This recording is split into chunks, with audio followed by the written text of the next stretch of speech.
ദൈവതിരുനാമത്തിന് മഹത്വമുണ്ടാകട്ടെ. ഇന്നത്തെ ചിന്തയ്ക്കായി തിരഞ്ഞെടുത്തിരിക്കുന്ന വേദഭാഗം 1 കൊരിന്ത്യർ 9 അധ്യായം 24 മുതൽ 27 വരെയുള്ള വാക്യങ്ങൾ. ഓട്ടക്കളത്തിൽ ഓടുന്നവർ എല്ലാവരും ഓടുന്നു, എങ്കിലും ഒരുവനെ വിരുത് പ്രാപിക്കുന്നുള്ളൂ എന്ന് അറിയുന്നില്ലയോ? നിങ്ങളും പ്രാപിപ്പാൻ തക്കവണ്ണം ഓടുവിൻ. അംഗം പൊരുതുന്നവനൊക്കെയും സകലത്തിലും വർജനം ആചരിക്കുന്നു. അതോ അവർ വാടുന്ന കിരീടവും നാമോ വാടാത്ത കിരീടവും പ്രാപിക്കേണ്ടതിന് തന്നെ. ആകയാൽ ഞാൻ നിശ്ചയമില്ലാത്തവണ്ണമല്ല ഓടുന്നത്, ആകാശത്തെ കുത്തുന്നത് പോലെയല്ല ഞാൻ മുഷ്ടിയുദ്ധം ചെയ്യുന്നത്. മറ്റുള്ളവരോട് പ്രസംഗിച്ച ശേഷം ഞാൻ തന്നെ കൊളരുതാത്തവനായി പോകാതിരിക്കേണ്ടതിന് എൻ്റെ ശരീരത്തെ ദണ്ഡിപ്പിച്ച് അടിമയാക്കുകയത്രേ ചെയ്യുന്നത്. നമുക്ക് ചിന്തയ്ക്കായി നൽകിയിരിക്കുന്ന ചിന്താവിഷയം സെൽഫ് ഡിസിപ്ലിൻ അല്ലെങ്കിൽ സ്വയം അച്ചടക്കം എന്നുള്ളതാണല്ലോ. സുവിശേഷപരമായ വേലയെ അല്ലെങ്കിൽ ഓട്ടത്തെക്കുറിച്ചാണ് പൗലോസ് ശ്ലീഹ 9 അധ്യായത്തിലൂടെ നമ്മോട് പറയുവാൻ ശ്രമിക്കുന്നത്. വിശാലമായ ഈ ലോകത്തിൽ പലരും എന്തിനൊക്കെയോ ഓടിക്കൊണ്ടിരിക്കുന്നു.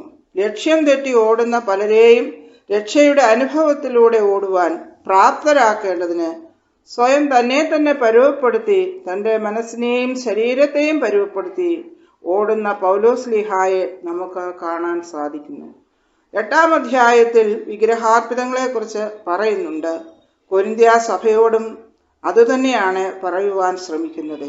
ആയതിനാൽ നിങ്ങൾ ഓരോരുത്തരും ഓടുമ്പോൾ സുവിശേഷത്തിന്റെ സ്വാതന്ത്ര്യം അനുഭവിപ്പാൻ തക്കവണ്ണം രക്ഷയുടെ പാതയിൽ കൂടി ഓടുക.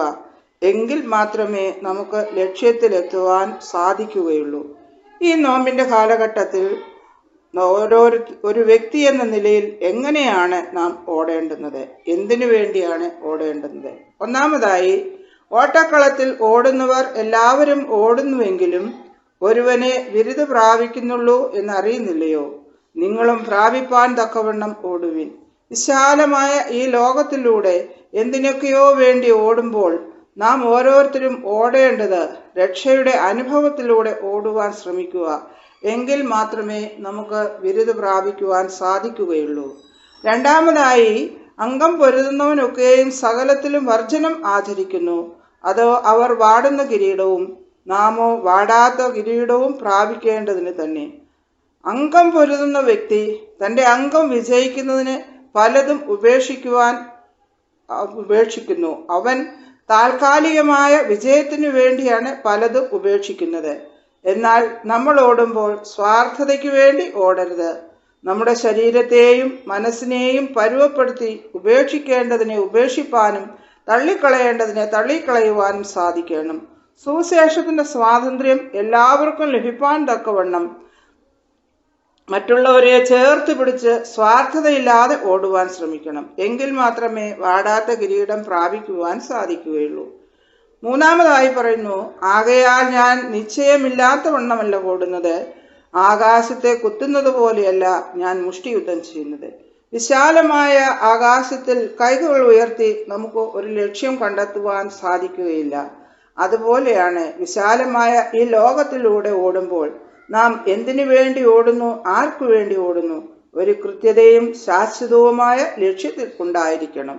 നാലാമതായി പറയുന്നു, മറ്റുള്ളവരോട് പ്രസംഗിച്ച ശേഷം ഞാൻ തന്നെ കൊളരുതാത്തവനായി പോകാതിരിക്കേണ്ടതിന് എൻ്റെ ശരീരത്തെ ദണ്ഡിപ്പിച്ച് അടിമയാക്കുകയത്രേ ചെയ്യുന്നത്. നാം ഓടുന്ന ഓട്ടത്തിൽ പലരെയും ചേർത്ത് പിടിച്ച് ശ്രമിക്കുമ്പോൾ നമ്മളെ തന്നെ ദണ്ഡനം ചെയ്ത് പരുവപ്പെടുത്തി ഓടുവാൻ ശ്രമിക്കണം.